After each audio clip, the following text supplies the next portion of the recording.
आप सभी को बताना चाहूँगी कि राजस्थान का मेरा चुनावी यात्रा का जो हमने सफ़र शुरू किया था वो पूर्ण हो चुका है। जिला सीकर मैंने कंप्लीट किया। उसके बाद मैं एक दिन जयपुर में रुकी थी अपनी कज़न के यहाँ एंड फिर मैं दिल्ली के लिए निकल गई। दिल्ली निकली कि वहाँ पे कुछ डीटीसी मार्शल्स के साथ उनको एक नोटिस जारी कर दिया गया सुबह सुबह। तो उसको लेकर मुझे फ़ोन आया कि मैम हमें आपकी हेल्प की ज़रूरत है तो आप आ जाइए।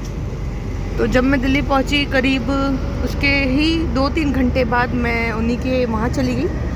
और जब मैं उस दिन दिल्ली पहुंची थी तो मैंने महसूस किया कि यहाँ पे पोल्यूशन की वजह से मुझे खांसी हो रही है, क्योंकि पोल्यूशन का लेवल जो है वो बहुत ज़्यादा ही जो है वो बढ़ रखा है दिल्ली में। क्योंकि गुड़गांव तक जब पहुँची थी तब तक तो कोई दिक्कत नहीं आई, पर जैसे ही मैं जब दिल्ली के अंदर एंटर किया, गुड़गांव क्रॉस किया, धुलंगवा आई, उस साइड से मेरे एकदम से कफ ज़्यादा होने लग गया। समझ नहीं पा रही थी कि क्या हो गया। पानी पी रही थी फिर भी नहीं हो रहा। तो पोल्यूशन की वजह से मुझे हो रहा था। मुझे लगा शायद उसी दिन हो रहा होगा, नेक्स्ट डे ठीक हो जाऊँगी मैं। तो जब मार्शल्स का कॉल आया मैं गई। नेक्स्ट डे आते ही मैं बस 2 घंटे घर पे रुकी भी नहीं और मैं तुरंत चली गई। उस बीच मेरी एक पहले मीटिंग थी तो मैंने सोचा पहले मीटिंग कर लूँ और उसके बाद फिर मैं अपने वहाँ पे डीटीसी मार्शल्स दिल्ली सचिवालय में रुके हुए थे, धरना दे रहे थे, तो वहाँ जाके बात करूँगी उनसे। वहाँ गई, उनसे बात करने की कोशिश करें। आप मेरे मैप में देख भी रहोगे कि मैं बिल्कुल दिल्ली सचिवालय की ही तरफ जो हूँ वो पहुँची हुई हूँ और वो तो मेरे लेफ़्ट साइड में। मैं जा अभी लक्ष्मी नगर रही हूँ। और आप मानेंगे नहीं, जब मैंने डीटीसी बस मार्शल से बात करने की कोशिश करी तो उन लोगों ने बताया उनके पास एक नोटिस आया है, सभी के पास पर्सनल आया है कि उन लोगों को अब नौकरी से बर्खास्त किया जाएगा, क्योंकि उन लोग की सैलरी तब तक रुकी हुई थी और नहीं आई थी। और उसको लेकर फिर भी ये लोग थे कि हाँ मिल जाएगी, हम अपने ड्यूटी पर ज़रूर जाएंगे। पर जैसे ही ड्यूटी के जाने के बावजूद उनके पास कल एक नोटिस आया जिस पर लिखा कि अब आप लोगों को नौकरी से बर्खास्त किया जाता है, अब आपको नौकरी पर आने की ज़रूरत नहीं है क्योंकि हमें आपकी ज़रूरत नहीं है। तो ऐसे इसमें तमाम महिला मार्शल्स, तमाम पुरुष मार्शल्स धरने पर बैठे थे। और इस धरने में जो हैं आपके दिल्ली कांग्रेस प्रदेश के अध्यक्ष जो हैं लवली जी, वो भी आए थे। उन्होंने बात की, उन्होंने आश्वासन दिया कि हम आपके साथ हैं। और आप मेरी इस वीडियो में देख रहे होंगे, शायद इस नेट के पास मुझे थोड़ा थोड़ा दिख रहा होगा कि नदी टाइप है।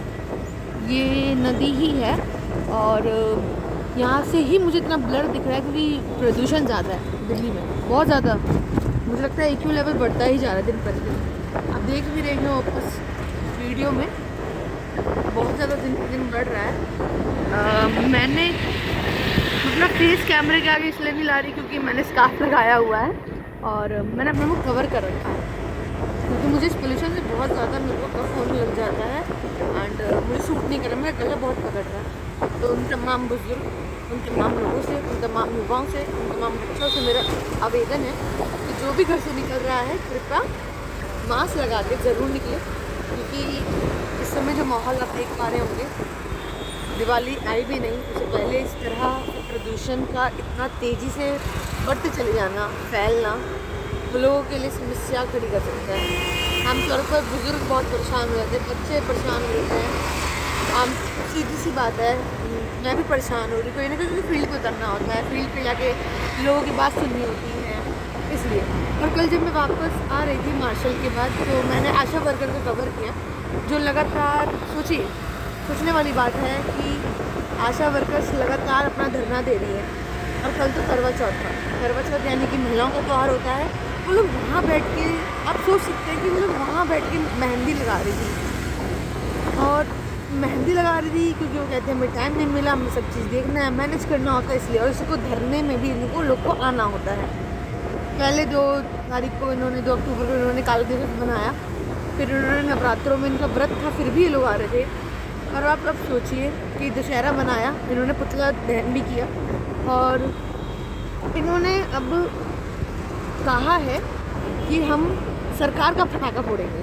मतलब इतनी बड़ी चेतावनी दे रही है। और मैं आपको ना अपना बैक कैमरे से इसलिए आपको सारा व्यू दिखाना चाहती है क्योंकि मैं लक्ष्मी नगर साइड जा रही हूँ, क्योंकि यहाँ ज़्यादातर हरे पेड़ पौधे दिखते हैं। उस बीच में किस तरह से प्रदूषण का एक अलग नज़ारा है वो देखने के लिए मैंने इस तरह से आपको व्यू दिखाने की कोशिश करी है। और मुझे पूरी आशा है कि आप मेरी हर एक बात को सुनेंगे, वीडियो को पूरा देखेंगे, क्योंकि इस वीडियो में मैं बहुत कुछ बताने वाली हूँ। और अभी मैं जहाँ जा रही हूँ वहाँ मेरी किसी सर से मीटिंग है, वो भी ऐसे तमाम मुद्दों पर है, इंटरव्यू है, उन्हीं का लेने के लिए जा रही हूँ। और उन लोगों से मैं अनुरोध कर रही थी जो लोग बाहर निकलते हैं अपना आप सेफली रहिए, अपने गले का ध्यान रखिए। गला इस समय बहुत गंदी तरह पकड़ रहा है, इस कफ की वजह से जो परेशानी हो रही है कि कफ बहुत तेज लोगों को हो रहा है और दिक्कत हो रही है, गले में खारिश हो रहा है, इस सब चीज़ों को लेकर। और ये बस कुछ ही दूर ही रह गई है मेरी लक्ष्मी नगर पहुँचने में।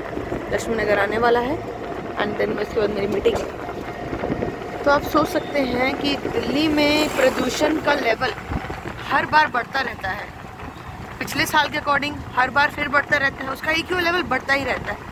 उसके बावजूद भी सरकार इस पर बात नहीं करती है। बात करती है थोड़े टाइम के लिए ऑड इवन कर देती है कि गाड़ी का इस तरह से चलेगी, ऑड इवन कर देती है।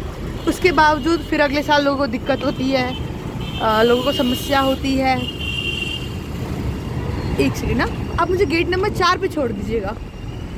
हाँ जी, तो मैं यही बता रही थी कि प्रदूषण की जो वजह होती है उसको लेकर बात तो करते हैं, पर उस पर जो उसका जड़ होता है, उसके जड़ को हटाने के लिए कोई भी उस पर चर्चा नहीं करता है। चाहे वह देश के प्रधानमंत्री हो, देश के मुख्यमंत्री हो, या फिर स्वास्थ्य ही मंत्री क्यों ना हो। हमारे इस देश के मंत्री, नेता, उम्मीदवार जितने भी होते हैं, उन सभी को ये जनता ही जिताती है। पर अगर जनता ही परेशान रहेगी, जनता को दिक्कत होगी, तो क्या वो लोग खुश रह पाएंगी जनता? क्योंकि आने वाले दिनों में चुनाव है। आप लोग को मालूम है जिस तरह से बहुत तमाम लोगों की सैलरी रोक दी गई, जिसमें से डीटीसी मार्शल्स है और ऐसे आशा वर्कर्स हैं जो अपनी मांगों को लेकर लगातार धरना दे रही हैं। क्योंकि महिलाओं ने तो इस बार कह दिया है कि अब हम चुनाव के माध्यम से इनको दिखाएंगे, अपनी वोट की ताकत दिखाएंगे कि हम क्या चीज़ है, जनता को इन्होंने क्या समझा हुआ है। तो चलिए वीडियो को एंड तक ज़रूर देखिएगा, like share and comment, subscribe तो सबसे पहले करिएगा। और मैं पहुंच चुकी हूं आपका लक्ष्मी नगर, तो मैं यहां से क्लिप बनाने के बाद इसके बाद जो इंटरव्यू क्लिप डालूंगी उसे ज़रूर देखिएगा। तब तक हमारे साथ बने रहिए। धन्यवाद।